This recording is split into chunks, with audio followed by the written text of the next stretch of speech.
उस मौके के उपर जो असी इकट्ठे हुए हैं, एक तो बहुत शुभ चिंतनी मौका है और मैं समझदा कि ये दोबारा तो इस काम नूं हथ लाउण दा, उस चनान दे विच ठिल्लण दा, इकरार करन दा मौका है। वो कोई कली हीर वारिस की गल नहीं है, वो हाशम भी हो सकता है, वो प्रोफैसर पूरन सिंह भी हो सकते ने, वो दीवान सिंह काले पानी भी हो सकते हैं, वो गदरी बाबे भी जिन्होंने दोबारा वेखण की सानू लोड़ है। और सच्ची गल है कि हजे तो असी वारिस वारिस ही करी जाने, हजे तो मियाँ मुहम्मद बख्श पे ने, हजे तो हाशम शाह के बाबत भी असी उन्ना की जानते हैं जिन्ना कि सिलेबसां च इम्तिहानी जवाब लिखना हुंदा है। हजे असी वारिस शाह के शब्दों के विच आखिए कि हजे असी कमलियां इश्क थी नहीं वाकिफ कि पंजाब के लोग ते विद्वता कित्थे साह लैंदी है, इकट्ठियां साह लैंदी है, उत्थे फासला नहीं रह जाता। इहदी भी गल करांगे, पर जिहड़ी गल मैं तुहाडे नाल कर रहा सी कि ये युद्ध की पोथी है। बुनियादी तौर पे मेरे मुताबिक ये इश्क की वार लिखी है वारिस शाह ने। ये है कि ये फलसफा की है इश्क दा, इश्क दी मोरैलिटी की है, नैतिकता इखलाकियात की है इश्क दा। और उन्हें रस नूं ते नैतिकता नूं अलग अलग नहीं किया। साडे साधा संतां ने इन्हां नूं अड अड करन दे उपर जोर लाया होया कि जी ये इकट्ठे नहीं रहन देने, ये भ्रिष्ट कर देणगे। जिवें कि साडे पॉपुलर गायकां ने, जिवें कि साडे म्यूजिक वीडियो वालियां ने किसी चज की गल नूं नहीं अपने कविता जां संगीत दे विच रहन देना। जिहड़ी पब ना चकावे, जिहड़ी फायर ना करवावे, ओनूं उस तो घट नहीं तुसीं पंजाब दे विच चलण जोगे। ये जिहड़ी दुफेड़ असां पा लई दोवां पासियां तो, और एक दूजे के खिलाफ वो जिवें मोर्चा लई खड़े ने कि वेखदे आ फिर किहदी चलदी है। ਉਹਦੇ ਵਿੱਚ ਜਿੱਤ ਕਿਸੇ ਹੋਰ ਦੀ ਹੋ ਰਹੀ ਹੈ, ਉਹ ਗਾਉਣ ਵਾਲੇ ਵੀ ਹਾਰ ਰਹੇ ਹੈ, ਉਹਨਾਂ ਨੂੰ ਸੁਣਨ ਵਾਲੇ ਵੀ ਹਾਰ ਰਹੇ ਹੈ। ਤੇ ਇਹਦੇ ਬਾਬਤ ਇੱਕ ਆਪਣੀ ਗੱਲ ਕਰਨ ਵਾਲੇ ਉਹ ਤੇ ਵਿਚਾਰੇ ਹਜੇ ਮੈਦਾਨ 'ਚ ਹੀ ਨਹੀਂ ਆਏ, ਉਹ ਪਤਾ ਨਹੀਂ ਹਾਰੇ ਹੋਏ, ਉਹ ਤੋਂ ਚਨਾਂ ਦੇ ਕਿਉਂਕਿ ਉਰਲੇ ਪਾਸੇ ਹੀ ਖੜੇ ਹੈ। ਮੈਂ ਸੋਚੋ ਜ਼ਰਾ ਕਿ ਜਾ ਦੌੜ ਲੈ ਜਿੱਤ ਲੈ ਖੇੜਿਆਂ। ਅੱਗੇ ਆਓ ਹੁਣ ਕੀ ਕਹਿੰਦਾ, ਧਾਰ ਟਿੱਲਿਓਂ रंद लै खेड़ियां दी, चलिया मींह ज्यों आमदा उठ उत्ते, काबा रख मथे रब याद करके, चढ़िया खेड़ियां दी सज्जी गुठ उत्ते। हमले दी तैयारी सेना किधर दी आ रही है, केड़ी सेना कला आ रहा हो। नशे नाल झुलार दा मस्त जोगी, जिवें मुंदरी झूल दी उठ उत्ते, चिप्पी खपरी फौड़ी डंडा कुंडा, भंग पोस्ट चा बद्दा आसू पिठ उत्ते, ये हथियार लेके आ रहा हो। पर अगली लाइन दे वल आओ, एवें सरकदा आमदा खेड़ियां नूं, जिवें फौज सरकार दी लुट उत्ते सन्यास बैराग ज्यों लड़न चले। बंदा बहादुर नूं याद करो, इत्थे ਜਿਹੜੇ ਸੰਪਰਦਾਇ ਤੋਂ ਉਹ ਆਉਂਦਾ ਹੈ ਉਹਨੂੰ ਅਸੀਂ ਬੰਦਾ ਬੈਰਾਗੀ ਕਹਿੰਦੇ ਆ। ਬੈਰਾਗੀ ਸੰਪਰਦਾਇ ਤੋਂ, ਸੰਨਿਆਸੀਆਂ ਤੋਂ, ਤੇ ਸੰਨਿਆਸੀ ਭਾਈਚਾਰਾ, ਇਹ ਪੂਰੇ ਦਾ ਪੂਰਾ ਸੈਕਟ ਬੰਦਾ ਬਹਾਦਰ ਦੀ ਖਾਲਸਾ ਫੌਜ ਦਾ ਇੱਕ ਵੱਡਾ ਅੰਗ ਸੀ। ਜਿਹੜੇ ਨਾਲ ਲੜਾਈ ਲੜ ਰਹੇ ਸੀ, ਸਿੱਖ ਇਸ ਵਹਿਮ ਚੋਂ ਬਾਹਰ ਆ ਜਾਣ, ਜਿਹੜੇ ਬੰਦਾ ਬਹਾਦਰ ਨੂੰ ਕੱਲਾ ਸਿੱਖੀ ਦੇ ਕਿੱਲੇ ਬੰਨਣ ਨੂੰ ਫਿਰਦੇ ਆ। ਗੁਰੂ ਗੋਬਿੰਦ ਸਿੰਘ ਦੇ ਮੁਰੀਦ ਪੀਰ ਬੁੱਧੂ ਸ਼ਾਹ, ਪੀਰ ਭੀਖਣ ਸ਼ਾਹ ਹੁਣਾਂ ਦੇ 500 ਮੁਰੀਦ ਵੀ ਉਸ ਫੌਜ ਦੇ ਵਿੱਚ ਸ਼ਾਮਿਲ ਸਨ। इस्लाम दे नाल वाबस्ता सिख सन। ते आ सन्यासियां बैरागियां दा भी एक टोला सी जिहड़ा 18वीं सदी दे विच इकट्ठा मूव कर रहा सी पंजाब दे विच। वारिस शाह सिखां नूं नहीं कुछ कह रहा, वो वध तो वध जट ते आ जांदा। जदों देश दे जट सरदार होए नहीं, वो सिख भी कह ही सकदा सी, एडी उहदे लई कोई बहुती औखी गल इह नहीं सी। जट कह के उन्हें सारे भाईचारिਆਂ वालिਆਂ ਨੂੰ भी किते ना किते विच कर लिया। ਇਹਦੇ ਇੱਕ ਕਹਿਣ ਦਾ ਮਤਲਬ ਇਹ ਵੀ ਹੈ ਕਿ ਜਿਹੜੀ ਹੇਠਲੀ ਉੱਤੇ ਪੰਜਾਬ 'ਚ ਹੋ ਰਹੀ ਸੀ, ਉਹ ਪੁਰਾਣਾ ਸੋਸ਼ਲ ਆਰਡਰ ਢਹਿ ਰਿਹਾ ਹੈ। ਜਿਹੜੀਆਂ ਨਵੀਆਂ ਤਾਕਤਾਂ ਨੇ, ਪਿੰਡਾਂ ਦੀ ਕਿਤਾਬ ਹੈ, ਇਹਦੇ ਵਿੱਚ ਕਿਸੇ ਸ਼ਹਿਰ ਦਾ ਜ਼ਿਕਰ ਤੱਕ ਨਹੀਂ ਹੈ। लाहौर का आ गया किसी रूपक दे वजों, माड़ा मोटा कोट कबूले का आ गया जिथों का अदली राजा है। अदरवाइज ये पिंडां दी ਪਿੰਡਾਂ ਦੇ ਰੂਪਕਾਂ ਦੀ, ਪਿੰਡਾਂ ਦੀ ਦੁਨੀਆ ਦੀ, ਪਿੰਡਾਂ ਦੀ ਜ਼ਿੰਦਗੀ ਦੀ, ਪਿੰਡਾਂ ਦੀਆਂ ਚਾਲਾਂ ਦੀ ਜਿਹੋ ਜਿਹੇ ਸ਼ਰੀਕ ਚੱਲਦੇ ਆ ਉਹਨਾਂ ਦੀ ਬਾਤ ਹੈ। ਤੇ ਸੱਚਾਈ ਇੱਕ ਹੋਰ ਹੈ ਕਿ 18ਵੀਂ ਸਦੀ ਦਾ ਜਿਹੜਾ ਸਿੱਖ ਵਿਦਰੋਹ ਹੈ, ਜਿਹੜਾ ਸਿੱਖ ਇਨਕਲਾਬ ਹੈ, ਉਹ ਜੇ ਸਮਾਜ ਸ਼ਾਸਤਰੀ ਨੁਕਤਾ ਨਿਗਾਹ ਤੋਂ ਉਹਨੂੰ ਦੇਖੀਏ, ਜੇ ਮੈਂ ਇਤਿਹਾਸ ਦੇ ਵਿੱਚ ਉਹਨੂੰ ਵੇਖਾਂ ਤਾਂ ਇਹ ਗੱਲ ਗੌਰ ਕਰਨ ਵਾਲੀ ਹੈ ਕਿ ਉਹ ਸ਼ਹਿਰੀ ਸਭਿਅਤਾ ਦੇ ਖਿਲਾਫ ਪੰਜਾਬ ਦੇ ਪਿੰਡਾਂ ਦਾ ਇਨਕਲਾਬ ਹੈ, ਉਹਨਾਂ ਦਾ ਕੀਤਾ ਹੋਇਆ ਇਨਕਲਾਬ ਹੈ। ਇਹਦੇ ਵੱਲ ਅਗਾਂਹ ਵੀ ਗੱਲ ਮੈਂ ਕਰ ਸਕਦਾ, ਹਜੇ ਇੰਨੀ ਗੱਲ ਮੈਂ ਸਟੇਟਮੈਂਟ ਦੇ ਤੌਰ ਤੇ ਇਸ ਨੂੰ ਰੱਖਦਾ। ਇਸ ਗੱਲ ਨੂੰ ਆਪਾਂ ਭੁੱਲੀਏ ਨਾ। 20ਵੀਂ ਸਦੀ ਦੇ ਵਿੱਚ ਪੰਜਾਬੀ ਜ਼ੁਬਾਨ ਦੇ ਵੱਲ ਮੁੜ ਆਉਣ ਦਾ ਜਦੋਂ ਕੰਮ ਤੁਰਿਆ ਕਿ ਜੀ ਪੰਜਾਬੀ ਸਾਂਝੀ ਜ਼ੁਬਾਨ ਹੈ, ਤੇ ਪ੍ਰਿੰਸੀਪਲ ਤੇਜਾ ਸਿੰਘ ਵਾਰ-ਵਾਰ ਪੰਜਾਬੀ ਜ਼ੁਬਾਨ ਦੇ ਕਿਰਦਾਰ ਦੀ ਜਦੋਂ ਗੱਲ ਕਰਦੇ ਆ ਤਾਂ ਉਹ ਇਸ ਗੱਲ ਨੂੰ ਲਗਾਤਾਰ ਦੁਹਰਾਉਂਦੇ ਆ ਕਿ ਇਹ ਦਰਬਾਰਾਂ ਦੇ ਵਿੱਚ ਪਲੀ ਹੋਈ ਜ਼ੁਬਾਨ ਨਹੀਂ ਹੈ, ਇਹ ਅਧੀਨਗੀ ਦੀ, ਹੁਕਮ ਮੰਨਣ ਦੀ ਹੈ ਜੀ ਹਜ਼ੂਰ। ਅਰੇ ਸਰ ਨਹੀਂ ਹੈ, ਇਹਦੇ ਅੰਦਰ ਉਹ ਫੱਬਦਾ ਹੀ ਨਹੀਂ ਹੈ, ਇਹਦੇ ਅੰਦਰ ਦਾ ਉਚਾਰਨ ਹੀ ਉਹਦੇ ਵਿੱਚ ਸੈੱਟ ਨਹੀਂ ਬਹਿੰਦਾ। ਇੱਥੇ ਤੇ ਜਿਨ੍ਹਾਂ ਤੋਂ ਜੋਗ ਲੈਣ ਜਾਂਦਾ ਰਾਂਝਾ, ਉਹਨਾਂ ਨੂੰ ਟਿਚਰੀ ਤੁਰਿਆ ਆਉਂਦਾ ਹੈ ਤਾਂ ਉਹਨਾਂ ਨੂੰ ਗੱਲ ਹੀ ਨਹੀਂ ਕਰਨ ਦੇ ਰਿਹਾ। ਕਦੇ ਉਹਨੂੰ ਨਾਥ, ਕਦੇ ਨਾਥਾ, ਕਦੇ ਬੂਬਨਾ, ਕਦੇ ਸਾਧ, ਇਹੋ ਜਿਹੀਆਂ ਗੱਲਾਂ ਚੱਲ ਰਹੀ, ਕਿਸੇ ਨੂੰ ਨਹੀਂ ਬਖਸ਼ ਰਹੇ। ਇਹ ਜਦੋਂ ਅਸੀਂ ਇਹਨੂੰ ਧਿਆਨ ਦੇ ਨਾਲ ਦੇਖਦੇ ਹਾਂ ਤੇ ਉਹ ਕਹਿੰਦੇ ਆ ਕਿ ਜੇ ਪੰਜਾਬੀ ਦੇ ਵਿੱਚ ਵਿਚਾਰ ਦੀ ਭਾਸ਼ਾ ਨੇ ਉਸਰਨਾ ਹੈ, ਜੇ ਸਾਹਿਤ ਆਲੋਚਨਾ ਜਾਂ ਸਾਹਿਤ ਸਮੀਖਿਆ ਦੀ ਭਾਸ਼ਾ ਨੇ ਅੱਗੇ ਆਉਣਾ ਹੈ, ਵਿਚਾਰ ਦੀ ਭਾਸ਼ਾ ਨੇ ਅੱਗੇ ਆਉਣਾ ਹੈ, ਤਾਂ ਉਹਦੇ ਕਿਰਦਾਰ ਦੇ ਉੱਤੇ ਮੁੜ ਵਿਚਾਰ ਕਰਨ ਦੀ ਲੋੜ ਹੈ ਕਿ ਇਹ ਦਰਬਾਰੀ ਤੇ ਸੰਸਥਾਈ ਤੇ ਕੁਝ ਇਸ ਕਿਸਮ ਦੀਆਂ ਓਪਰੀਆਂ ਗੱਲਾਂ ਦਾ ਸ਼ਿਕਾਰ ਨਾ ਹੋ ਜਾਵੇ, ਇਹਦਾ ਪੰਜਾਬੀ ਕਿਰਦਾਰ ਨਾ ਕਿਤੇ ਮਰ ਜਾਵੇ। ਜੇ ਇਹੋ ਜਿਹੀ ਲਿਖਣੀ ਹੈ ਫਿਰ ਆਪਾਂ ਹਿੰਦੀ ਦੇ ਨਾਲ ਜਾਂ ਉਰਦੂ ਦੇ ਨਾਲ ਕੰਮ ਚਲਾ ਸਕਦੇ ਹਾਂ, ਉੱਥੇ ਜਾ ਕੇ ਪੰਜਾਬੀ ਦਾ ਫਿਰ ਕੋਈ ਜੁੱਸਾ ਨਹੀਂ ਰਹਿੰਦਾ। ਉਹ ਕਹਿੰਦੇ ਕਿ ਇਸ ਕਰਕੇ ਜਿਹੜੀ ਇਹਦੇ ਅੰਦਰ ਕੋਈ ਨਵੀਂ ਕੰਸਟਰਕਸ਼ਨ ਹੋਣੀ ਹੈ, ਉਹ ਇਹਦੇ ਮਿਜ਼ਾਜ ਨੂੰ ਸਮਝਦਿਆਂ ਹੋਇਆਂ ਹੋਣੀ ਚਾਹੀਦੀ ਹੈ। ਉਹ ਕਿਤੇ ਨਾ ਕਿਤੇ ਇਸ ਲਿਹਾਜ਼ ਦੇ ਨਾਲ ਇੱਕ ਬੜੀ ਵਾਰਿਸਸ਼ਾਹੀ ਕਿਸਮ ਦੀ ਉਹ ਗੱਲ ਨੂੰ ਵਿਚਾਰ ਦੇ ਪੱਧਰ ਦੇ ਉੱਪਰ ਇੱਥੇ ਲਿਆਉਣਾ ਚਾਹੁੰਦੇ ਆ। ਪਰ ਜਿਹੜੀ ਉਹ ਗੱਲ ਕਹਿੰਦਾ ਕਿ ਹੋ ਕੀ ਰਿਹਾ ਹੈ ਕਿ ਸੰਨਿਆਸ ਬੈਰਾਗ ਜਿਉਂ ਲੜਨ ਚੱਲੇ, ਰੱਖ ਹੱਥ ਤਲਵਾਰ ਦੀ ਮੁੱਠ। ਇੱਕ ਪਾਸੇ ਤੇ ਉਹ ਸੰਨਿਆਸੀ ਬੈਰਾਗੀ ਹੋ ਗਿਆ ਹੈ, ਜੋਗੀ ਹੋ ਗਿਆ ਹੈ, ਮਸਤ ਹੈ, ਪਰ ਉਹ ਲੜਨੇੋਂ ਚੱਲਿਆ ਜਿਵੇਂ ਰੱਖ ਹੱਥ ਤਲਵਾਰ ਦੀ ਮੁੱਠ ਤੇ ਉਹ ਜਿਵੇਂ ਨਿਕਲਦਾ ਹੋਵੇ। ਵਾਰਿਸ ਸ਼ਾਹ ਸੁਲਤਾਨ ਜਿਉਂ ਦੌੜ ਕੀਤੀ, ਚੜ ਆਇਆ ਹੀ ਮਥਰਾ ਦੀ ਲੁੱਟ ਉੱਤੇ। ਮੈਂ ਤੁਹਾਨੂੰ ਇੱਕ ਤਾਂ ਕਰਕੇ ਦੱਸਿਆ ਕਿ ਜਦੋਂ ਅਸੀਂ ਨਾ ਰਾਂਝਾ ਹੀਰ ਦੀਆਂ ਗੱਲਾਂ ਜੀਆਂ ਕਰਦੇ ਆਂ, ਅਸੀਂ ਇਹ ਬੰਦ ਛੱਡ ਹੀ ਜਾਂਦੇ ਆਂ। ਸਾਨੂੰ ਪਤਾ ਹੀ ਨਹੀਂ ਲੱਗਦਾ ਕਿ ਵਾਰਿਸ ਸ਼ਾਹ ਇੱਥੇ ਬਹੁਤ ਵੱਡੀ ਖੇਡ ਕਰ ਚੁੱਕਿਆ। ਉਹ ਲਗਾਤਾਰ ਇਹਦੇ ਅੰਦਰ ਇੱਕ ਯੁੱਧ ਦੀ ਤਿਆਰੀ ਦੇ ਲਈ ਜੂਝ ਰਹੇ ਦੋ ਸੂਰਮਿਆਂ ਨੂੰ ਚਿੱਤਰ ਰਿਹਾ ਹੈ। ਅਸੀਂ ਹਜੇ ਮਰਦ ਔਰਤ ਦੇ ਵਿੱਚ ਹੀ ਅੜੇ ਖੜੇ ਹਾਂ। ਔਰ ਹੁਮਾ ਸਫਦਰ ਹੁਣਾਂ ਨੂੰ ਮੈਂ ਯਾਦ ਕਰਦਾ। ਹੁਮਾ ਸਫਦਰ ਨੇ ਮੈਨੂੰ ਲੱਗਦਾ ਕਿ ਜੈਂਡਰ ਦੇ ਬਾਬਤ ਪੰਜਾਬ ਦੀ ਆਪਣੀ ਸਿਧਾਂਤਕਾਰੀ ਦੀ ਜਿਹੜੀ ਉਹਨਾਂ ਨੇ ਗੱਲ ਕੀਤੀ ਹੈ, ਮੈਂ ਸਮਝਦਾ ਕਿ ਸਾਨੂੰ ਉਹਨੂੰ ਗੌਰ ਕਰਨਾ ਚਾਹੀਦਾ। ਤੇ ਇਹ ਉਹ ਔਰਤਾਂ ਨੇ ਜਿਹੜੀਆਂ ਲਾਹੌਰ ਦੇ ਵਿੱਚ ਪਾਕਿਸਤਾਨ ਦੇ ਪਿੰਡ-ਪਿੰਡ ਜਾ ਕੇ ਹੀਰ ਵਾਰਿਸ ਦਾ ਨਾਟਕ ਖੇਡਦੀਆਂ। ਔਰ ਉਹ ਕਨਸੈਪਚੁਅਲੀ ਨਜਮ ਹੁਸੈਨ ਸੈਯਦ ਦੀਆਂ ਜਿਹੜੀਆਂ ਧਾਰਨਾਵਾਂ ਨੇ, ਜਿਹੜੀ ਉਹਨਾਂ ਦੀ ਆਪਣੀ ਵਿਆਖਿਆ ਹੀਰ ਵਾਰਿਸ ਸ਼ਾਹ ਦੀ, ਤੇ ਉਹਦੇ ਨਾਲ ਹੋਰ ਚੀਜ਼ਾਂ ਨੂੰ ਜੋੜ ਕੇ ਉਹਨਾਂ ਨੇ ਆਪਣੇ ਨਾਟਕ ਦਾ ਉਸਾਰ ਕੀਤਾ, ਜਿਹੜਾ ਪਿੰਡ-ਪਿੰਡ ਤੇ ਉਹਦੀ ਗਾਇਕੀ ਨੂੰ ਖੇਡਿਆ ਜਾਂਦਾ। ਉਹਦੇ ਵਿੱਚ ਹੁਮਾ ਸਫਦਰ ਨੇ ਇੱਕ ਗੱਲ ਆਖੀ ਤੇ ਮੈਂ ਦੰਗ ਰਹਿ ਗਿਆ ਕਿ ਇੰਨੀ ਸਫਾਈ ਦੇ ਨਾਲ ਇਹ ਗੱਲ ਆਖੀ ਜਾ ਸਕ ਰਹੀ ਹੈ। ਉਹ ਕਹਿੰਦੇ ਕਿ ਰਾਂਝਾ, ਇਹ ਤੇ ਬਹੁਤ ਗਲਤ ਹੈ ਕਿ ਰਾਂਝੇ ਨੂੰ ਅਸੀਂ ਮਰਦ ਆਖੀਏ, ਉਹ ਤੇ ਆਸ਼ਿਕ ਹੈ।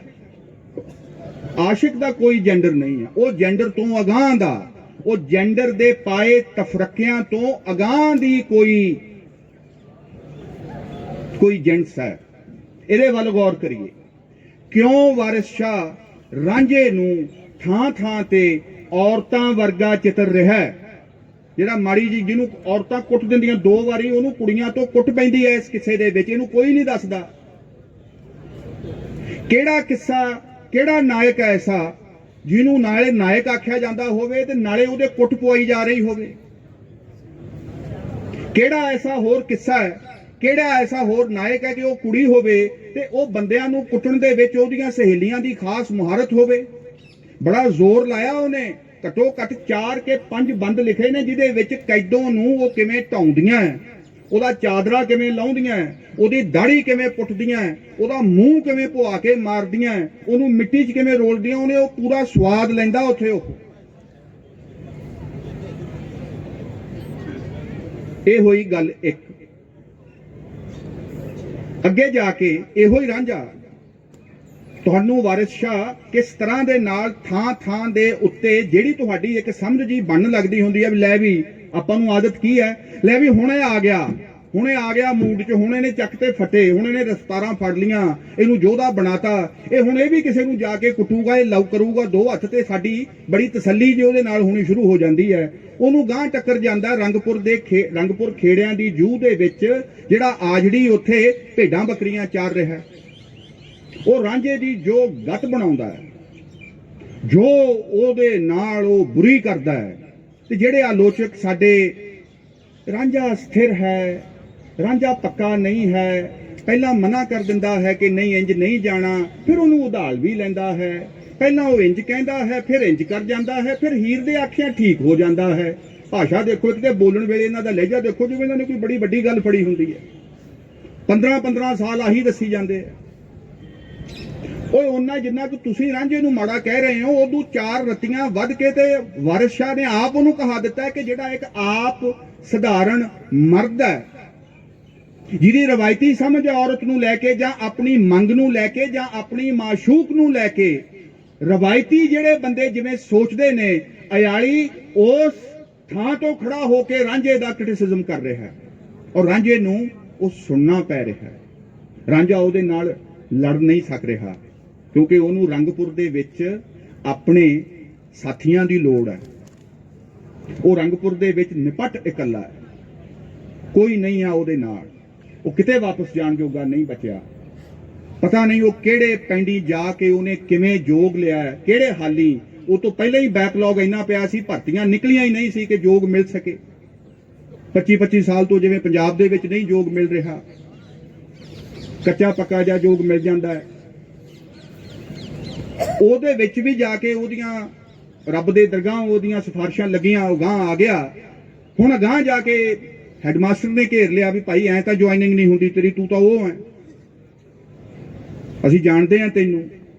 ਉੱਥੇ ਜਾ ਕੇ ਤੁਸੀਂ ਇਹ ਦੇਖੋ,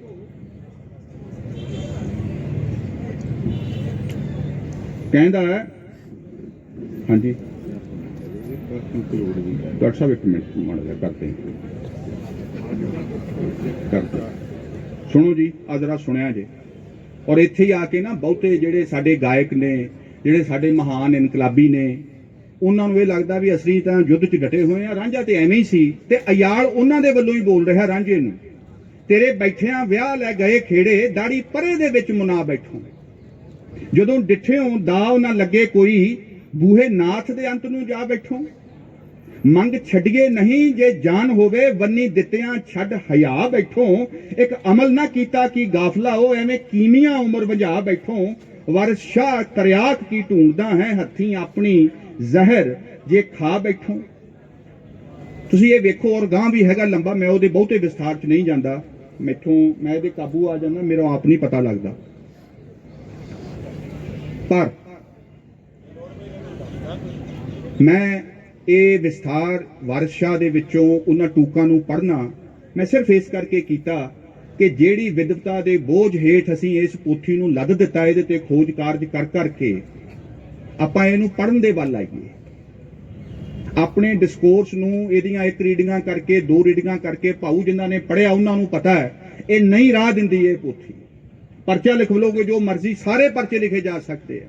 ਇਹਨੂੰ ਮਹਾਨ ਰਚਨਾ ਸਿੱਧ ਕੀਤਾ ਜਾ ਸਕਦਾ ਹੈ, ਇਹਨੂੰ ਸਭ ਤੋਂ ਘਟੀਆ ਚਰਿੱਤਰਹੀਨ ਕਿਸਮ ਦੀ ਰਚਨਾ ਸਿੱਧ ਕੀਤਾ ਜਾ ਸਕਦਾ। ਔਰ ਅਸੀਂ ਇਹ ਦੋਵੇਂ ਕੰਮ ਕਰਦੇ ਆਏ ਹਾਂ। ਇਹ ਵੇਲਾ ਕਿ ਇਹਦੀ ਰੌਸ਼ਨੀ ਦੇ ਵਿੱਚ ਪੰਜਾਬੀ ਵਿਦਵਤਾ ਦੀ ਰੌਸ਼ਨੀ ਦੇ ਵਿੱਚ ਇਸ ਪੋਥੀ ਨੂੰ ਨਾ ਪਰਖੀਏ।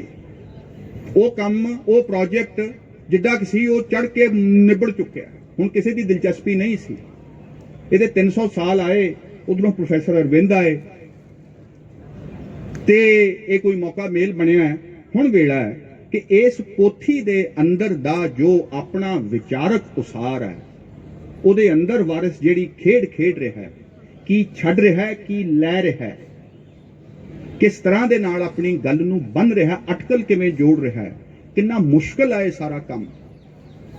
ਕਿਉਂ ਜੇ ਉਹਨੇ ਦੋ ਕਿਰਦਾਰ ਘੜ ਦਿੱਤੇ, ਕਿਉਂ ਰਾਂਝਾ ਜਿਹੜਾ ਝੂਰਦਾ ਵੀ ਹੈ, ਜਿਹੜਾ ਦੁਖੀ ਹੋ ਜਾਂਦਾ ਹੈ, ਵੀ ਹੀਰ ਨਾਲ ਵੀ ਲੜ ਪੈਂਦਾ, ਤਾਨਿਆਂ ਮਿਹਣਿਆਂ ਤੇ ਵੀ ਉਤਰ ਆਉਂਦਾ, ਪਰ ਹੀਰ ਹੈ ਜਿਹੜੀ ਰਾਂਝੇ ਨੂੰ ਕਦੇ ਮਾੜਾ ਨਹੀਂ ਕਹਿੰਦੀ।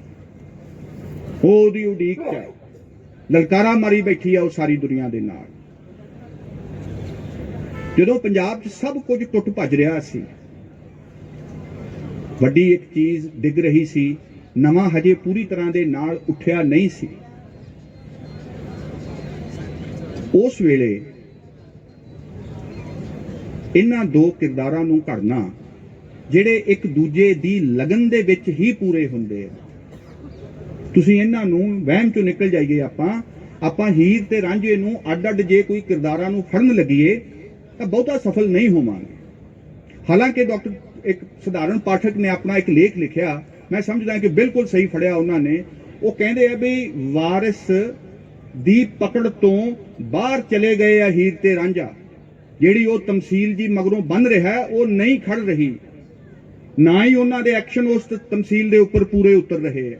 ਉਹ ਤਮਸੀਲ ਦਰਅਸਲ ਇਸ ਕਿੱਸੇ ਨੂੰ ਜਾਣ ਬੁੱਝ ਕੇ ਲੱਗਦਾ ਹੀ ਹੈ ਜਿਵੇਂ ਜਕੜਬੰਦ ਦੇ ਵਿੱਚ ਜਕੜਿਆ ਜਾ ਰਿਹਾ ਹੋਵੇ, ਕਿ ਇਹਦੇ ਆਹੀ ਅਰਥ ਲੈਣੇ ਆ, ਹੋਰ ਨਾ ਕੋਈ ਲੈ ਲਿਓ। ਉਸ ਤਮਸੀਲ ਦੇ ਸ਼ੇਰਾਂ ਦੇ ਵਿੱਚ ਕੋਈ ਵਾਰਿਸ ਸ਼ਾਹੀ ਉਠਾਣ ਵੀ ਨਹੀਂ ਹੈ। ਉਹ ਬੜੇ ਲਿੱਸੇ, ਬੜੇ ਫਿੱਕੇ ਜੇ, ਜਿਵੇਂ ਕਿਸੇ ਕਾਜ਼ੀ ਨੇ ਜੋੜੇ ਹੋਣ, ਉਹ ਜਿਵੇਂ ਸਾਡੇ ਵਿਦਵਾਨਾਂ ਦੇ ਪਰਚਿਆਂ ਦੀ ਭਾਸ਼ਾ ਹੋਵੇ, ਉਹ ਜੇ ਸ਼ੇਰ ਨੇ। ਉਹ ਨਹੀਂ ਹੈਗੇ, ਉਹਦੇ ਲੱਗਦੇ ਹੀ ਨਹੀਂ ਕਿ ਉਹਦੇ ਹੋਣਗੇ। ਇਸ ਗੱਲ ਦੇ ਉੱਪਰ ਵੀ ਗੌਰ ਕਰੀਏ ਕਿ ਇਹ ਕਰਦਿਆਂ ਉਹਦੇ ਹੱਥੋਂ ਬਹੁਤ ਸਾਰੀਆਂ ਚੀਜ਼ਾਂ ਸਮੇਟੀਆਂ ਨਹੀਂ ਗਈਆਂ, ਔਰ ਇਸ ਅਸਫਲਤਾ ਨੂੰ ਸੁਰਜੀਤ ਹਾਂਸ ਇਸ ਕਿੱਸੇ ਦੀ ਸਭ ਤੋਂ ਵੱਡੀ ਸਫਲਤਾ ਮੰਨਦੇ ਕਿ ਇੱਥੇ ਇਹ ਕਿੱਸੇ ਦੇ ਰਵਾਇਤੀ ਕਲਾਸਿਕੀ ਸਟਰਕਚਰ ਦੇ ਵਿੱਚੋਂ ਬਾਹਰ ਆ ਕੇ ਕੋਈ ਹੋਰ ਕਿਸਮ ਦਾ ਦਸਤਾਵੇਜ਼ ਬਣ ਗਿਆ। ਮੈਂ ਪਹਿਲਾਂ ਉਹਦੇ ਬਾਰੇ ਬੋਲ ਚੁੱਕਿਆ ਯੂਨੀਵਰਸਿਟੀ ਦੇ ਵਿੱਚ, ਮੈਂ ਉਹਦੇ ਦੁਹਰਾਅ 'ਚ ਨਹੀਂ ਜਾਂਦਾ। ਹੋਰ ਗੱਲਾਂ ਇਹਦੇ ਅੰਦਰੋਂ ਤੇ ਇੰਨੀਆਂ ਹੋ ਸਕਦੀਆਂ, ਮੈਂ ਉਹਨਾਂ ਨੂੰ ਹਜੇ ਆਪਣੇ ਗੇੜ 'ਚ ਨਹੀਂ ਲੈ ਕੇ ਆਉਂਦਾ। ਮੈਂ ਤੁਹਾਨੂੰ ਇੱਕ ਮੋਟੀ ਜੀ ਗੱਲ ਇਹ ਕਹਿਣੀ ਚਾਹੁੰਦਾ ਕਿ ਸੂਫੀਵਾਦ, ਆਪਾਂ ਜਾਣਦੇ ਹਾਂ ਕਿ ਸ਼ਰਅ ਦੇ ਨਾਲ ਲੜਾਈ ਹੈ, ਪਰ ਸੂਫੀਵਾਦ ਦਾ ਜਿਹੜਾ ਇਤਿਹਾਸਕ ਪ੍ਰਸੰਗ ਇਸਲਾਮ ਦੇ ਇਤਿਹਾਸ 'ਚ ਦੇਖਣਾ, ਮੈਂ ਬੜੀ ਤੇਜ਼ੀ ਦੇ ਨਾਲ ਕੁਝ ਗੱਲਾਂ ਤੁਹਾਨੂੰ ਕਹਿ ਰਿਹਾ ਕਿ ਰੂਮੀ ਦੇ ਸਮੇਂ ਤੱਕ, 11ਵੀਂ ਸਦੀ ਤੱਕ, 12ਵੀਂ ਸਦੀ ਤੱਕ ਇਸਲਾਮ ਜਿਹੜਾ ਕਿ ਇੱਕ ਬੜੇ ਰੈਡੀਕਲ ਬਰਾਬਰੀ ਵਾਲੇ ਪ੍ਰੋਜੈਕਟ ਦੇ ਵਜੋਂ ਅੱਗੇ ਆਇਆ ਸੀ, ਉਹ ਪਹਿਲੇ 100-125 ਸਾਲ ਤੋਂ ਬਾਅਦ ਤਕੜੀਆਂ ਰਿਆਸਤਾਂ ਦੇ ਵਿੱਚ ਬਦਲ ਗਿਆ ਤੇ ਉਹ ਰਾਜੇ ਰਾਣਿਆਂ ਦਾ, ਸੁਲਤਾਨਾਂ ਦਾ ਇਸਲਾਮ ਤੇ ਕਾਜ਼ੀ ਤੇ ਮੁਫਤੀ ਉਹਨਾਂ ਦੇ ਆਪਣੇ ਅਲੱਗ ਹੋ ਗਏ। ਉਹ ਵੀ ਰਾਜਿਆਂ ਦੇ ਹੀ ਇੱਕ ਕਿਸਮ ਦੇ ਪ੍ਰਭਾਵ ਹੇਠ ਸਨ ਤੇ ਹੇਠਲੇ ਪਾਸੇ ਰਿਆਇਆ ਪਿਸਣ ਲੱਗੀ। ਸੂਫੀ ਉਸ ਵੇਲੇ ਇਸ ਸ਼ਾਨੋ ਸ਼ੌਕਤ ਵਾਲੇ ਇਸਲਾਮ ਦੇ ਖਿਲਾਫ ਲੋਕਾਈ ਦੇ ਇਸਲਾਮ ਦਾ ਕੁਰਾਨ ਦੇ ਜ਼ਰੀਏ, ਕੁਰਾਨ ਦੇ ਵਿੱਚ ਦੀ ਉਹ ਇੱਕ ਰਾਹ ਲੱਭਦੇ ਆ ਕਿ ਇਸ ਤਰ੍ਹਾਂ ਦੀ ਜਿਹੜੀ ਵਿਆਖਿਆ ਹੈ ਕੁਰਾਨ ਦੀ, ਉਹ ਸਹੀ ਹੈ ਜਿਹੜੀ ਕਿ ਇਸ ਕਿਸਮ ਦੀ ਐਸ਼ੋ ਇਸ਼ਰਤ ਦੇ ਖਿਲਾਫ ਭੁਗਤਦੀ ਹੈ। ਤੇ ਇਹਦੇ ਵਿੱਚ 2 ਬਲਕਿ 3 ਵੱਡੇ ਮੁਕਾਮ ਆਉਂਦੇ ਆ, ਮੈਂ ਸਿਰਫ ਉਹਨਾਂ ਦਾ ਜ਼ਿਕਰ ਕਰ ਦਿੰਦਾ। ਇੱਕ ਨੂੰ ਆਖਿਆ ਜਾਂਦਾ ਮਖਫਾ, ਕਿ ਰੱਬ ਦਾ ਭੈ, ਰੱਬ ਦੇ ਭਉ ਦੇ ਨੂੰ ਹੀ ਇੱਕ ਸੋਰਸ ਆਫ ਨੌਲੇਜ ਮੰਨਿਆ ਜਾਂਦਾ। ਦਾਊਦ ਅਲ-ਅੰਤਕੀ ਉਸ ਦੇ ਇੱਕ ਬੜੇ ਵੱਡੇ ਨੁਮਾਇੰਦੇ ਹੋਏ ਨੇ। ਆਪਣੀ ਬਾਣੀ ਦੇ ਵਿੱਚ ਵੀ ਗੁਰੂ ਬਾਬਾ ਫਰੀਦ ਦੀ ਰਚਨਾ ਨੂੰ ਤੁਸੀਂ ਮਖਫਾ ਦੇ ਥੋੜਾ ਉਹਦੇ ਅੰਸ਼ ਉਹਦੇ ਚ ਦੇਖ ਸਕਦੇ ਹੋ। ਦੂਸਰਾ ਜਿਹੜਾ ਉਸ ਤੋਂ ਅਗਾਂਹ ਦਾ ਪੜਾਅ ਆਉਂਦਾ, ਉਹਨੂੰ ਅਸੀਂ ਕਹਿੰਦੇ ਆ ਮਹਾਬਾ, ਮੁਹੱਬਤ ਜਿਸ ਤੋਂ ਨਿਕਲਿਆ। ਹੁਬ ਇਹਦੀ ਰੂਟ ਹੈ, ਅਰਬੀ ਦਾ ਸ਼ਬਦ ਹੈ। ਹੁਬ ਤੋਂ ਹੀ ਮਹਿਬੂਬ, ਮੁਹੱਬਤ, ਹਬੀਬ, ਇਹ ਸਾਰੇ ਅਗਾਂਹ ਦੀਆਂ ਚੀਜ਼ਾਂ ਨਿਕਲੀਆਂ। ਹੁਬ ਅਲ ਵਤਨੀ, ਦੇਸ਼ ਪ੍ਰੇਮ, ਇਹ ਸਾਰੇ ਸ਼ਬਦ ਇਹਦੇ ਵਿੱਚੋਂ ਨਿਕਲੇ। ਤੇ ਫਾਰਸ ਦੇ ਵਿੱਚ ਜਦੋਂ ਆਇਆ, ਈਰਾਨ ਦੇ ਵਿੱਚ ਇਸਲਾਮ, ਤੇ ਉਹਨਾਂ ਦੇ ਕੋਲ ਇੱਕ ਸ਼ਬਦ ਹੁਬ ਤੋਂ ਅਲੱਗ ਸੀ। ਮੈਨੂੰ ਨਹੀਂ ਆਖਿਆ, ਅੱਛਾ ਉਹ ਮੈਨੂੰ ਪਾਲਾ ਮਾਰਦਾ ਥੋੜਾ ਜਿਹਾ, ਮੈਂ ਕਰ ਰਿਹਾ ਡਾਕਟਰ ਸਾਹਿਬ, ਮੈਂ ਕਰ ਰਿਹਾ। ਮਹਾਬਾ ਆਉਂਦਾ, ਮਹਾਬਾ ਦੇ ਜਿਹੜੇ ਇਹ ਸਮਝਦੇ ਨੇ ਕਿ ਨਹੀਂ, ਰੱਬ ਦੇ ਪਿਆਰ ਦੇ ਵਿੱਚੋਂ, ਰੱਬ ਨਾਲ ਇਸ਼ਕ ਲਾਇਆ, ਗਿਆਨ ਦੀ ਭੈ ਤੋਂ ਨਹੀਂ ਹੋਏਗਾ, ਉਹਦੇ ਨਾਲ ਇਸ਼ਕ ਕੀਤਿਆਂ ਤੁਹਾਨੂੰ ਅਗਲਾ ਰਾਹ ਗਿਆਨ ਮਿਲੇਗਾ। ਤੇ ਫਿਰ ਇਹਦੇ ਵਿੱਚੋਂ ਜਿਹੜਾ ਤੀਸਰਾ ਸਟੈਪ ਨਿਕਲਦਾ ਹੈ, ਔਰ ਸਭ ਤੋਂ ਵੱਡਾ ਆਦਮੀ ਕੌਣ ਹੈ ਮਹਾਬਾ ਨੂੰ ਐਸਟੈਬਲਿਸ਼ ਕਰਨ ਵਾਲਾ? ਮਨਸੂਰ ਅਲ ਹੱਲਾਜ, ਜਿਹੜੇ ਇਸ ਗੱਲ ਤੇ ਆਉਂਦੇ ਆ। ਇਸ ਕਰਕੇ ਉਹ ਇਸਲਾਮ ਦਾ ਸ਼ਹੀਦ ਹੈ ਤੇ ਉਹਦੇ ਖਿਲਾਫ ਮੌਲਾਣੇ ਇਸ ਹੱਦ ਤੱਕ ਚਲੇ ਗਏ ਸੀ। ਤੇ ਮਨਸੂਰ ਦਾ ਜ਼ਿਕਰ ਪੰਜਾਬੀ ਸੂਫੀਆਂ ਦੇ ਵਿੱਚ ਜਿੰਨਾ ਆਉਂਦਾ ਹੈ, ਇਸ ਵੱਲ ਵਾਰ-ਵਾਰ ਜਾਣਾ ਚਾਹੀਦਾ ਹੈ ਕਿ ਕਿਉਂ ਆਉਂਦਾ ਹੈ। ਔਰ ਵਾਰਿਸ ਸ਼ਾਹ ਦੀ ਹੀਰ ਦੇ ਵਿੱਚ ਰਾਂਝੇ ਨੂੰ ਸਵਰਾਜਵੀਰ ਹੁਣਾਂ ਨੇ ਬੜਾ ਭਰਪੂਰ ਇਸ਼ਾਰਾ ਇਸ ਦੇ ਵੱਲ ਕੀਤਾ ਕਿ ਉਹਨੂੰ ਮਨਸੂਰ ਕਿਉਂ ਆਖਿਆ ਜਾ ਰਿਹਾ ਹੈ ਵਾਰ-ਵਾਰ। ਮਰੇਗਾ ਵਾਂਗ ਮਨਸੂਰ ਦੇਵੇ। ਫਿਰ ਮੈਂ ਤੁਹਾਨੂੰ ਅਗਲੀ ਗੱਲ ਕਹਿਣਾ ਕਿ 20ਵੀਂ ਸਦੀ ਦੇ ਵਿੱਚ ਜਦੋਂ ਭਗਤ ਸਿੰਘ ਨੂੰ ਫਾਂਸੀ ਹੁੰਦੀ ਹੈ ਤੇ ਜਿਹੜਾ ਕਲਾਮ ਉਹਦੀ ਫਾਂਸੀ ਦੇ 1 2 3 4 ਦਿਨਾਂ ਦੇ ਵਿੱਚ ਲਿਖਿਆ ਜਾਂਦਾ ਹੈ, ਉਹਦੇ ਵਿੱਚ ਭਗਤ ਸਿੰਘ ਨੂੰ ਪੰਜਾਬ ਦਾ ਮਨਸੂਰ ਆਖਿਆ ਜਾਂਦਾ ਹੈ ਕਿ ਇਹ ਪੰਜਾਬ ਦਾ ਮਨਸੂਰ ਹੈ ਜਿਹੜਾ ਸ਼ਹੀਦ ਹੋਇਆ ਹੈ। ਉੱਥੋਂ ਹੀ ਇਹ ਗੱਲ ਚੱਲਦੀ ਹੈ ਕਿ ਰੱਸਾ ਚੁੰਮਿਆ ਉਹਨੇ ਫਾਂਸੀ ਦਾ, ਕਿਉਂਕਿ ਮਨਸੂਰ ਨੇ ਚੁੰਮਿਆ ਸੀ। ਅਸੀਂ ਸਿੱਧਾ ਉਹਦੇ ਨਾਲ ਜਾ ਜੁੜਦੇ ਹਾਂ, ਉਹਦੇ ਵਿਚਕਾਰ ਸਾਰੀਆਂ ਚੀਜ਼ਾਂ ਦੀ ਮੀਡੀਏਸ਼ਨ ਆਉਂਦੀ ਹੈ। ਜਿਹੜੀ ਮੈਂ ਔਰ 10 ਸਾਲ ਮਨਸੂਰ ਪੰਜਾਬ ਦੇ ਵਿੱਚ ਰਹੇ ਨੇ, ਸਿੰਧ ਦੇ ਜ਼ਰੀਏ ਆਏ ਤੇ ਮੁਲਤਾਨ, ਕਸੂਰ, ਲਾਹੌਰ, ਕਸ਼ਮੀਰ, ਕਾਬੁਲ, ਇਹਨਾਂ ਥਾਵਾਂ ਦੇ ਉੱਤੇ 10 ਸਾਲ ਉਹਨਾਂ ਨੇ ਕਿਆਮ ਕੀਤਾ। ਪੰਜਾਬ ਉਹ ਧਰਤੀ ਹੈ ਜਿੱਥੇ ਮਨਸੂਰ ਅਲ ਹੱਲਾਜ ਰਹਿ ਕੇ ਗਿਆ ਹੈ, ਸ਼ਹਾਦਤ ਦਾ ਹੱਕ, ਸੱਚ, ਇਨਸਾਫ ਦੇ ਲਈ ਔਰ ਮੁਹੱਬਤ ਦੇ ਪ੍ਰਿੰਸੀਪਲ ਦੇ ਲਈ ਸ਼ਹੀਦ ਹੋਣ ਵਾਲਾ ਸੂਫੀ। ਔਰ ਤੀਸਰਾ ਜਿਸ ਨੂੰ ਅਸੀਂ ਮਾਰਿਫਾ ਕਹਿੰਦੇ ਆ, ਮਖਫਾ, ਮਹਾਬਾ, ਮਾਰਿਫਾ, ਜਿਸ ਨੂੰ ਅਸੀਂ ਇਬਨ ਅਰਬੀ ਦੇ ਨਾਲ ਜੋੜਦੇ ਹਾਂ, ਉਹ ਤੇ ਫਿਰ ਪੂਰਾ ਹੀ ਇੱਕ ਸਿਧਾਂਤਕਾਰੀ ਕਰ ਦਿੰਦਾ ਹੈ ਇਸ ਸਾਰੀ ਪ੍ਰੋਸੈਸ ਦੀ। ਉੱਥੇ ਡਿਟੇਲ ਦਾ ਵੀ ਤੋਂ ਵੀ ਅਗਾਂਹ ਜਾਂਦਾ। ਤੇ ਮੈਂ ਇਹ ਕਹਿਣਾ ਇਹ ਚਾਹੁੰਦਾ ਕਿ ਜਦੋਂ ਫਰੀਦ ਸਾਹਿਬ, ਗੱਲਾਂ ਤੇ ਬਹੁਤੀਆਂ ਹੀ ਨੇ, ਮੈਨੂੰ ਸਵਰਾਜਵੀਰ ਫੇਰ ਯਾਦ ਆਉਂਦੇ ਆ ਔਰ ਉਹਨਾਂ ਦਾ ਉਹ ਹਲਕਾ ਜਿਹਾ ਕਾਂਬਾ ਤੇ ਥਿਰਕਣ ਤੇ ਆਪਣੀ ਅਸਮਰੱਥਾ ਦਾ ਇਉਂ ਐਲਾਨ ਕਰਨਾ ਕਿ ਮੈਂ ਅਸਮਰੱਥ ਮਹਿਸੂਸ ਕਰ ਰਿਹਾ ਇਸ ਪੋਥੀ ਬਾਰੇ ਗੱਲ ਕਰਨ ਤੋਂ, ਜਿਹਦੇ ਅੰਦਰ ਇਹ ਪੋਥੀ ਪਾਣੀ ਵਾਂਗ ਰਵਾਂ ਹੈ। ਮੈਨੂੰ ਇਹ ਲੱਗਿਆ ਕਿ ਇਹ ਇੱਕ ਸਾਡੇ ਵੱਡੇ ਸਿਰਜਕ ਦੇ ਵੱਲੋਂ ਦਿੱਤੀ ਗਈ ਹੀਰ ਵਾਰਿਸ ਸ਼ਾਹ ਨੂੰ ਸਭ ਤੋਂ ਵੱਡੀ ਸੌਗਾਤ ਹੈ ਕਿ ਇਹ ਉਹਦੇ ਅੰਦਰ ਦੀ ਇੱਕ ਝਿਜਕ ਹੈ ਕਿ ਇਹਦੇ ਬਾਰੇ ਸਾਰੀ ਗੱਲ ਕੀਤੀ ਨਹੀਂ ਜਾ ਸਕਦੀ, ਅਸੀਂ ਕਾਬਿਲ ਨਹੀਂ ਰਹੇ। ਮੈਂ ਇਹ ਕਹਿਣਾ ਚਾਹੁੰਦਾ ਕਿ ਜਿਵੇਂ ਭਾਈ ਗੁਰਦਾਸ ਦੀਆਂ ਵਾਰਾਂ ਦੇ ਵਿੱਚ ਨਾਇਕ ਦੇ ਤੌਰ ਤੇ ਗੁਰੂ ਨਾਨਕ ਨੇ, ਉਵੇਂ ਹੀ ਵਾਰਿਸ ਸ਼ਾਹ ਨੇ ਵੀ ਇੱਕ ਪੰਜਾਬੀ ਚਿੰਤਨ ਦੀ ਵਾਰ ਲਿਖੀ ਹੈ। ਕਦੇ ਵੈਸੇ ਮੌਕਾ ਹੋਇਆ ਤੇ ਉਹਦੀਆਂ ਲੜੀਆਂ ਖੋਲ ਲਵਾਂਗੇ, ਔਰ ਉਹਦੇ ਅੰਦਰ ਕੋਈ ਤਫਰਕਾ ਨਹੀਂ ਹੈ ਕਿ ਇਹਦੇ 'ਚ ਸਿੱਖੀ ਹੈ ਕਿ ਨਹੀਂ ਹੈ, ਬਿਲਕੁਲ ਹਾਜ਼ਰ ਹੈ। ਉਹਦੇ ਅੰਦਰ ਬਾਬਾ ਫਰੀਦ ਤੋਂ ਲੈ ਕੇ ਤੇ ਸ਼ਮਸ ਤਬਰੇਜ਼ ਤੋਂ ਲੈ ਕੇ ਤੇ ਸ਼ਾਹ ਹੁਸੈਨ, ਸੁਲਤਾਨ ਬਾਹੂ, ਬੁੱਲੇ ਸ਼ਾਹ, ਸਚਲ ਸਰਮਸਤ ਦੇ ਨਾਲ ਐਡਾ ਸਜੀਵ ਡਾਇਲੌਗ ਚੱਲ ਰਿਹਾ ਹੈ ਕਿ ਕਿਆ ਹੀ ਕਹਿਣੇ। ਤੁਸੀਂ ਜਰਾ ਇੱਕ ਗੱਲ ਦੇ ਉੱਪਰ ਗੌਰ ਕਰੋ, ਮੈਂ ਬਹੁਤ ਕਹਿ ਆਇਆ ਪਹਿਲਾਂ ਵੀ, ਸ਼ਾਹ ਹੁਸੈਨ ਹੀਰ ਦੇ ਬਾਬਤ ਇੱਕ ਚੀਜ਼ ਨੂੰ ਪਰਿਭਾਸ਼ਿਤ ਕਰਨਾ ਸ਼ੁਰੂ ਕਰ ਲੈਂਦੇ ਆ, ਬੁਰੀਆਂ ਬੁਰੀਆਂ ਬੁਰੀਆਂ ਵੇ ਲੋਕਾਂ, ਜੇ ਤੂੰ ਤਖਤ ਹਜ਼ਾਰੇ ਦਾ ਸਾਈਂ, ਅਸੀਂ ਸਿਆਲਾਂ ਦੀਆਂ ਕੁੜੀਆਂ ਵੇ ਲੋਕਾਂ, ਬੁਰੀਆਂ ਬੁਰੀਆਂ ਬੁਰੀਆਂ ਵੇ ਲੋਕਾਂ। ਸਾਡਾ ਤੇ ਹਜੇ ਨਾਰੀ ਚਿੰਤਨ ਬਹੁਤ ਠਹਿਰ ਕੇ ਪਹੁੰਚਿਆ ਉੱਥੋਂ ਤੱਕ। ਐਲਾਨੀਆਂ ਜਿਹੜੀਆਂ ਗੱਲਾਂ, ਹੀਰ ਦਾ ਕਿਰਦਾਰ ਇਹਨਾਂ ਸ਼ਬਦਾਂ ਦੇ ਵਿੱਚ ਕਿ ਤੁਸੀਂ ਕੀ ਬੁਰੀ ਕਹਿਣਾ ਹੈ, ਅਸੀਂ ਆਪ ਐਲਾਨ ਕਰਦੀਆਂ ਕਿ ਅਸੀਂ ਬੁਰੀਆਂ ਹੈ, ਹੁਣ ਗੱਲ ਕਰੋ। ਇਹ ਕੁਝ ਉਵੇਂ ਹੀ ਹੈ ਜਿਵੇਂ ਇਸੇ ਯੂਨੀਵਰਸਿਟੀ ਦੀਆਂ ਵਿਦਿਆਰਥਣਾਂ ਨੇ ਜਦੋਂ ਹੌਸਟਲ ਦੀ ਟਾਈਮਿੰਗ ਵਾਲਾ ਅੰਦੋਲਨ ਖੜਾ ਕੀਤਾ ਸੀ ਤੇ ਉਹਨਾਂ ਨੂੰ ਐਗਜ਼ੈਕਟਲੀ ਉਹੀ ਕੁਝ ਆਖਿਆ ਗਿਆ ਜੋ ਸੰਤ ਸਿੰਘ ਸੇਖੋਂ ਇਹਨਾਂ ਨੂੰ ਵਿਗੜੇ ਹੋਏ ਮੁੰਡੇ ਦੀਆਂ ਕਹਾਣੀਆਂ, ਮੁੰਡੇ ਕੁੜੀ ਦੀਆਂ ਕਹਾਣੀਆਂ ਕਹਿ ਕੇ ਜਿਹੜਾ ਉਹ ਇਸ ਕਿੱਸੇ ਨੂੰ ਕਹਿੰਦੇ ਆ। ਤਾਂ ਸੰਤ ਸਿੰਘ ਸੇਖੋਂ ਦਾ ਲਾਣਾ ਕਿੱਦਾਂ ਵਧਿਆ ਪੰਜਾਬ ਦੇ ਵਿੱਚ, ਤੇ ਉਹਨਾਂ ਨੇ ਆਪਣੀ ਆਜ਼ਾਦੀ ਦੇ ਲਈ ਜੂਝ ਰਹੀਆਂ ਲੜਕੀਆਂ ਨੂੰ ਵੀ ਉਸੇ ਹੀ ਪੰਕਤੀ ਦੇ ਨਾਲ ਨਿਵਾਜਿਆ ਜੋ ਸੇਖੋਂ ਸਾਹਿਬ ਨੇ ਹੀਰ ਵਾਰਿਸ ਦੇ ਵਿੱਚ ਇਹਨਾਂ ਦੋ ਅਮਰ ਕਿਰਦਾਰਾਂ ਨੂੰ ਜਿਸ ਤਰ੍ਹਾਂ ਦੇ ਨਾਲ ਪ੍ਰਭਾਸ਼ਿਤ ਕਰਨ ਦੀ ਕੋਸ਼ਿਸ਼ ਕੀਤੀ। ਤੇ ਕਿਸ਼ਨ ਸਿੰਘ ਕਹਿ ਰਹੇ ਆ ਕਿ ਹੀਰ ਦੇ ਕਿਰਦਾਰ ਦਾ ਜਿਹੜਾ ਪੱਕ ਹੈ, ਜਿਵੇਂ ਉਹ ਆਖਰੀ ਲੜਾਈ ਲੜਨ ਦੇ ਲਈ ਆਪਣੇ ਆਪ ਨੂੰ ਦਾਅ ਤੇ ਲਾ ਕੇ ਉਹ ਸਾਰੀ ਗੱਲ ਕਰਦੀ ਹੈ ਜਿੱਥੇ ਕਿ ਉਹ ਦਰਅਸਲ ਸਿੱਖ ਇਨਕਲਾਬ ਦਾ ਰੂਪਕ ਹੈ। ਇਸ ਕਿਸੇ ਦੇ ਵਿੱਚ ਸਿੱਖ ਇਨਕਲਾਬ ਨੂੰ ਸਿੱਖੀ ਦੇ ਕੰਕਰੀਟ ਹਵਾਲਿਆਂ ਦੇ ਨਾਲ ਇਹਦੇ ਵਿੱਚ ਨਾ ਲੱਭੋ, ਹੀਰ ਦੇ ਕਿਰਦਾਰ ਦੀ ਬਣਤਰ ਦੇ ਵਿੱਚੋਂ ਲੱਭੋ। ਉਹਦੇ ਲਈ ਥੋੜਾ ਔਸਤ ਤੋਂ ਉੱਪਰ ਹੋਣਾ ਪਏਗਾ। ਡਾਕਟਰ ਸਾਹਿਬ, ਮੈਂ ਕਨਕਲੂਡ ਕਰਦਾ ਹੋਇਆ 2 ਮਿੰਟ ਲੈ ਲਾਂ। ਮੈਂ ਸਮਝ ਰਿਹਾ ਜਿੰਨੀ ਸ਼ਾਲੀਨਤਾ ਦੇ ਨਾਲ ਬਾਕੀ ਤੇ ਸਿਆਣੇ ਨੇ, ਸਮਕਾਲੀਆਂ ਨੂੰ ਸਾਂਭਣਾ ਸਭ ਤੋਂ ਔਖਾ ਹੁੰਦਾ ਹੈ। ਤੇ ਮੈਂ ਤੇ ਵੈਸੇ ਹੀ ਭੁੰਜੇ ਜੇ ਲੈ ਗਿਆ ਸੀ ਜਦੋਂ ਸੁਰਜੀਤ ਦੇ ਮੂੰਹੋਂ ਸੁਮੇਲ ਜੀ ਸੁਣਿਆ ਵੀ ਇਹ ਕੀ ਹੋ ਗਿਆ, ਪਹਿਲੀ ਵਾਰੀ ਹੋਇਆ ਇਹ ਵੀ। ਤੇ ਉਹਦੇ 'ਚ ਮੈਨੂੰ ਇਹ ਲੱਗਿਆ ਵੀ ਇਹ ਜੀ ਕਹਿ ਕੇ ਆਪਣੀ ਨਿਮਰਤਾ ਦੇ ਨਾਲ ਹੀ ਅੱਜ ਮੈਨੂੰ ਘੱਟ ਬੁਲਵਾਉਣ ਦੇ ਉੱਪਰ ਮਜਬੂਰ ਕਰਨਗੇ। ਤੇ ਉਹ ਵਾਰਿਸ ਸ਼ਾਹ ਦੇ ਹੁਣ ਹਵਾਲਾ ਤੁਹਾਡੇ ਹੱਕ 'ਚ ਇਉਂ ਜਾਂਦਾ ਹੈ ਕਿ ਉਹ ਕਹਿੰਦਾ ਕਿ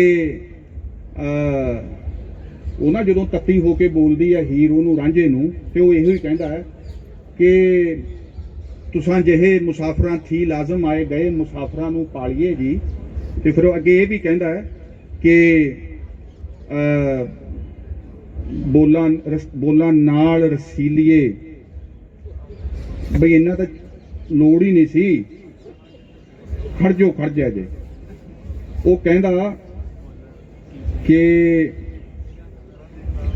ਵਾਰਿਸ ਸ਼ਾਹ ਇਹਨਾਂ ਦੇ ਲਈ ਹੈ ਜੀ ਇਹ, ਕਿ ਵਾਰਿਸ ਸ਼ਾਹ ਬਿਨ ਕਾਰਦੋਂ ਜ਼ਿਬਾ ਕਰੀਏ, ਬਿਨਾ ਮਤਲਬ ਛੁਰੀ ਤੋਂ ਹੀ ਜ਼ਿਬਾ ਹੋ ਜਾਣ ਨੂੰ ਸੌਖਾ ਹੈ। ਵਾਰਿਸ ਸ਼ਾਹ ਬਿਨਾ ਕਾਰਦੋਂ ਜ਼ਿਬਾ ਕਰੀਏ, ਬੋਲ ਨਾਲ ਜ਼ੁਬਾਨ ਰਸੀਲੀਏ ਨਹੀਂ। ਤੁਸੀਂ ਇੰਨੀ ਆਜਜ਼ੀ ਦੇ ਨਾਲ ਕਹਿ ਰਹੇ ਹੋ, ਉਹਨਾਂ ਨੇ ਜੀ ਕਹਿਤਾ। ਅੱਜ ਮੇਰੇ ਲਈ ਜ਼ਿਆਦਾ ਬੋਲਣਾ ਇਸ ਕਰਕੇ ਔਖਾ ਹੋ ਗਿਆ। ਮੈਂ ਬਸ ਵਿਦਵਾਨਾਂ ਦੇ ਲਈ ਇੱਥੇ ਆਪਾਂ ਵਿਚਾਰਾਂ ਦੇ ਪਿੜ ਦੇ ਵਿੱਚ ਉਤਰੇ ਹੋਏ ਇੱਕ ਸਭਾ ਬੈਠੀ ਹੈ। ਮੈਂ ਇਹ ਕਹਿਣਾ ਚਾਹੁੰਦਾ ਕਿ ਇਹ ਪੋਥੀ ਦਰਅਸਲ ਪੰਜਾਬੀ ਵਿਦਵਾਨਾਂ ਦੇ ਲਈ ਹੀ ਲਿਖੀ ਗਈ ਹੈ। ਲੋਕਾਈ ਦੀ ਤੇ ਹੈ ਹੀ, ਉਹਨਾਂ ਨੇ ਇਹਨੂੰ ਸਾਂਭਿਆ ਹੈ, ਪਰ ਉਹਨੇ ਦਰਅਸਲ ਪੰਜਾਬੀ ਵਿਦਵਾਨ ਹੋਣ ਦਾ ਕੀ ਮਤਲਬ ਹੈ, ਪੰਜਾਬੀ ਬੁੱਧੀਜੀਵੀ, ਪੰਜਾਬੀ ਦਾਨਿਸ਼ਵਰ ਹੋਣ ਦਾ ਕੀ ਮਤਲਬ ਹੈ, ਵਾਰਿਸ ਸ਼ਾਹ ਨੇ ਇਹਦੇ ਪ੍ਰਤਿਮਾਨ ਇਹਦੇ ਵਿੱਚ ਖੜੇ ਕਰਕੇ ਦਿਖਾਏ ਹੈ। ਗੁਰੂ ਨਾਨਕ ਨੇ ਇੱਕ ਬੜੀ ਜ਼ਰੂਰੀ ਸ਼ਰਤ ਰੱਖੀ ਹੈ ਬੁੱਧੀਜੀਵੀਆਂ ਸਾਹਮਣੇ, ਔਰ ਉਹਦੇ ਅੰਦਰ ਦਿਲ ਦਾ ਦਖਲ ਦੇਖੋ ਤੁਸੀਂ ਕਿਸ ਹੱਦ ਤੱਕ ਹੈ ਕਿ ਦਾਨਸ਼ਬੰਦ ਸੋਈ ਦਿਲ ਧੋਵੈ। ਅਸੀਂ ਜਿਹੜਾ ਬੁੱਧੀ ਨੂੰ, ਨੇਹ ਤੇ ਸੁਰਤ ਨੂੰ, ਪਿਆਰ ਤੇ ਕੌਨਸ਼ੀਅਸਨੈਸ ਨੂੰ, ਇਸ਼ਕ ਤੇ ਚੇਤਨਾ ਨੂੰ ਜਿਹੜਾ ਅਲੱਗ-ਅਲੱਗ ਕਰ ਲਿਆ, ਉਹਨੇ ਅੱਜ ਸਾਡੇ ਤੇ ਉਹ ਡਾਂਗ ਵਰਾਈ ਹੈ ਕਿ ਅਸੀਂ ਦਿਲ ਧੋਣ ਨੂੰ ਜਿਵੇਂ ਕੋਈ ਕਾਰਜ ਮੰਨਣਾ ਹੀ ਬੰਦ ਕਰ ਦਿੱਤਾ। ਨਵਾਂ ਤਜਰਬਾ ਤੁਹਾਨੂੰ ਹਰ ਵਾਰ ਨਵਾਂ ਅਨੁਭਵ ਇਸ ਗੱਲ ਦੇ ਲਈ ਮਜਬੂਰ ਕਰਦਾ ਹੈ ਕਿ ਆਪਣੇ ਪੜ੍ਹੇ ਵਾਚੇ ਨੂੰ ਦੁਬਾਰਾ ਤੋਂ ਉਹਦੇ ਵਿੱਚ ਉਤਰੋ, ਪੁਰਾਣੀਆਂ ਗੱਲਾਂ ਨਾ ਥੋਪੋ ਉਹਦੇ ਉੱਪਰ। ਔਰ ਉਹਦੀ ਬਸ ਇੱਕੋ ਹੀ ਸ਼ਰਤ ਉਹਨਾਂ ਨੇ ਰੱਖੀ ਹੈ ਕਿ ਬਾਬਾ ਫਰੀਦ ਨੇ ਉਸ ਗੱਲ ਨੂੰ ਕਹਿ ਦਿੱਤਾ ਕਿ ਇਹ ਜਿਹੜੇ ਰਾਹ ਵਾਲੀ ਗੱਲ ਹੈ ਕਿ ਗਲੀਏ ਚਿੱਕੜ ਦੂਰ ਕਰ, ਇਹ ਬੁੱਧੀਜੀਵੀਆਂ ਦੇ ਲਈ ਹੈ। ਪੰਜਾਬ ਦੇ ਮੌਜੂਦਾ ਹਾਲਾਤ ਦੇ ਉੱਪਰ ਲਿਖਿਆ ਗਿਆ ਸ਼ਲੋਕ ਹੈ ਕਿ ਗਲੀਏ ਚਿੱਕੜ ਦੂਰ ਕਰ, ਨਾਲ ਪਿਆਰੇ ਨੇ ਚੱਲਾਂ ਤਾਂ ਭਿੱਜੈ ਕੰਬਲੀ, ਰਹਾਂ ਤਾਂ ਟੁੱਟੈ ਨੇ। ਜਿਹੜੀ ਉਹ ਗਲੀ ਹੈ ਉਹੀ ਸੈਂ ਵੰਝਾਂ ਵਾਲਾ ਚਨਾਨ ਦਾ ਪਾਟ ਹੈ। ਉਹਦੇ ਪਰਲੇ ਪਾਸੇ ਜਾਣ ਦੇ ਲਈ ਗੋਤਾ ਖਾਣਾ ਪਏਗਾ। ਅਸੀਂ ਉਰਲੇ ਪਾਸੇ ਆਪਣਾ ਚੋਲਾ ਵੀ ਬਚਾਈ ਬੈਠੇ ਆਂ, ਭਿੱਜਣੋਂ ਵੀ ਬਚੀ ਬੈਠੇ ਆਂ, ਕੰਬਲੀ ਵੀ ਸਾਂਭ ਕੇ ਰੱਖੀ ਹੈ, ਤੇ ਨਾਲ ਪਿਆਰੇ ਨੇ ਦਾ ਇੱਕ ਓਪਰਾ ਜਿਹਾ ਅਲਾਪ ਵੀ ਕਰੀ ਜਾ ਰਹੇ ਹਾਂ। ਇਹ ਨਹੀਂ ਹੋਏਗਾ। ਇਹ ਜਿਹੜਾ ਲੋਕਾਈ ਦੇ ਬਣ ਕੇ ਜੀ ਅਸੀਂ ਪੰਜਾਬੀ ਲੋਕਾਂ ਨੂੰ ਬੜੀ ਮੁਕਤੀ ਦੇ ਲਈ ਜੂਝ ਰਹੇ ਹਾਂ, ਤੇ ਆਪ ਅਸੀਂ ਵਾਲ ਨਹੀਂ ਪਟਾਉਣ ਨੂੰ ਤਿਆਰ ਆਪਣੇ ਚਿੰਤਨ ਦੇ ਵਿੱਚ। ਇਸ ਨੇ ਪੰਜਾਬ ਨੂੰ 20ਵੀਂ ਸਦੀ ਦੇ ਦੂਜੇ ਅੱਧ ਦੇ ਵਿੱਚ ਤੋਂ ਲੈ ਕੇ ਹੁਣ ਤੱਕ 70 ਸਾਲਾਂ 'ਚ ਇਹਨੇ ਸਾਨੂੰ ਬਹੁਤ ਗਰੀਬ ਕੀਤਾ ਹੈ। ਮੈਂ ਇੰਨਾ ਹੀ ਕਹਿਣਾ ਚਾਹੁੰਦਾ। ਲਓ ਡਾਕਟਰ ਸਾਹਿਬ, ਹੁਣ ਗੱਲ ਹੋ ਗਈ ਕਿ ਇਹ ਹੁੰਦੀ ਹੋਏਗੀ ਕਿ ਬਸ ਡਾਕਟਰ ਸਾਹਿਬ ਇੱਕ ਗੱਲ ਕਹਿ ਲੈਣ ਦਿਓ। ਇੱਕ ਗੱਲ ਬੈਠੇ ਖੜੇ ਰਹੋ ਤੁਸੀਂ। ਉਹ ਇਹ ਕਿ ਜਦੋਂ ਹੀਰ ਦਾ ਨਿਕਾਹ ਪੜਾਉਣ ਦੇ ਲਈ ਕਾਜ਼ੀ ਤੇ ਹੋਰ ਸਾਰੇ ਡਟੇ ਬੈਠੇ ਆ, ਉਹ ਕੱਲੀ ਆ ਉੱਥੇ ਜਿਹੜੀ ਜੂਝ ਰਹੀ ਹੈ, ਤੇ ਵਾਰਿਸ ਸ਼ਾਹ ਔਰ ਜੋ ਜਵਾਬ ਦੇ ਰਹੀ ਆ ਉੱਥੇ ਕਾਜ਼ੀਆਂ ਨੂੰ, ਮੌਲਾਣਿਆਂ ਨੂੰ, ਔਰ ਜਿਸ ਤਿਆਰੀ ਦੇ ਨਾਲ ਉਹ ਜਵਾਬ ਆ ਰਹੇ ਨੇ। ਉਹ ਮੁਕਾਮ ਹੈ ਪੰਜਾਬੀ ਸਾਹਿਤ ਦੇ ਵਿੱਚ, ਉਹਦੇ ਤੋਂ ਬੁਲੰਦ ਗੱਲਬਾਤ ਹਜੇ ਹੋਣੀ ਹੈ, ਨਹੀਂ ਹੋਈ। ਮੈਂ ਕਹਿ ਸਕਦਾ ਇਸ ਗੱਲ ਨੂੰ। ਕਹਿੰਦੇ ਆ ਵਾਰਿਸ ਸ਼ਾਹ ਹੀ ਫਿਰ ਉੱਥੇ ਨਿਤਾਰਾ ਕਰਕੇ ਦਿੰਦਾ ਹੈ ਇਸ ਪੋਥੀ ਦਾ ਵੀ, ਹੀਰ ਦੇ ਕਿਰਦਾਰ ਦਾ ਵੀ, ਔਰ ਸਾਡੇ ਲਈ ਉੱਥੇ ਵੰਗਾਰ ਖੜੀ ਕਰਦਾ ਹੈ ਕਿ ਵਾਰਿਸ ਸ਼ਾਹ ਮਧਾਣੀ ਹੈ ਹੀਰ ਜੱਟੀ, ਇਸ਼ਕ ਦਹੀਂ ਦਾ ਘਿਓ ਨਿਤਾਰਦੀ ਹੈ। ਅਸੀਂ ਵਾਰਿਸ ਸ਼ਾਹ ਦੇ ਨਾਲ ਨਹੀਂ ਪੰਗਾ ਲੈ ਸਕਦੇ। ਉਹਨੇ ਸਾਡਾ ਉਹ ਮਧਾਣੀ ਪਾਈ ਬੈਠਾ ਹੈ, ਲੈ ਕੇ ਜਾਓ ਜਿੰਨਾ ਕੁ ਸਮਾਨ ਹੈ। ਵੇਖਦੇ ਆ ਛਿੱਡੀਆਂ ਬਣਦੀਆਂ ਕਿ ਘਿਓ ਨਿਤਰਦਾ ਹੈ। ਇਹ ਸਵਾਲ ਵਾਰਿਸ ਨੇ ਸਾਨੂੰ ਲਲਕਾਰਿਆ ਹੈ। ਮੈਂ ਤੁਹਾਡਾ ਬਹੁਤ ਧੰਨਵਾਦੀ ਹਾਂ ਕਿ ਸਮਾਂ ਮਿਲਿਆ, ਔਰ ਇਸ ਮੰਚ ਦਾ ਸਾਰੇ ਦੋਸਤਾਂ ਦਾ, ਰਜਿੰਦਰਪਾਲ ਜੀ ਦਾ, ਕਮਰ ਗਰੇਵਾਲ, ਫੈਸ ਸਾਹਿਬ, ਅਜਾਇਬ ਸਿੰਘ ਚੱਠਾ, ਗੁਰਮੁਖ ਸਿੰਘ, ਸੁਰਜੀਤ ਸਿੰਘ, ਕਿ ਇਹ ਮੌਕਾ ਬਣਿਆ। ਤੇ ਮੈਂ ਇੱਕੋ ਹੀ ਗੱਲ ਆਖੂੰਗਾ ਕਿ ਰਸ ਤੇ ਅਕਾਦਮਿਕਤਾ ਵਾਰਿਸ ਸ਼ਾਹ ਦੇ ਵਿੱਚ ਦੋ ਵੱਖਰੀਆਂ ਗੱਲਾਂ ਨਹੀਂ ਰਹਿ ਜਾਂਦੀਆਂ। ਉਹਦੇ 'ਚ ਇੱਕੋ ਹੀ ਗੱਲ ਹੈ, ਰਸ ਦੇ ਵਿੱਚ ਚਿੰਤਨ ਗਿਆਨ ਦੇ ਬੀਜ ਪਏ ਨੇ, ਔਰ ਗਿਆਨ ਦੇ ਵਿੱਚ ਜੇ ਰਸਵੰਤ ਨਹੀਂ ਹੈ ਤਾਂ ਉਹ ਫਿਰ ਪੰਜਾਬੀ ਕਿਸਮ ਦਾ ਗਿਆਨ ਨਹੀਂ ਹੈ। ਮੈਂ ਇੰਨੀ ਗੱਲ ਕਹਿ ਕੇ ਇਸ ਮਧਾਣੀ ਨੂੰ ਮੱਥਾ ਟੇਕਦਾ ਹੋਇਆ ਤੁਹਾਡੇ ਸਾਹਮਣੇ ਇਸ ਚਨਾਹ ਦੇ ਵਿੱਚ ਖਿਲਿਆ। ਰਾਹ ਦਿਆ ਜੇ, ਬੜੀ ਮਿਹਰਬਾਨੀ।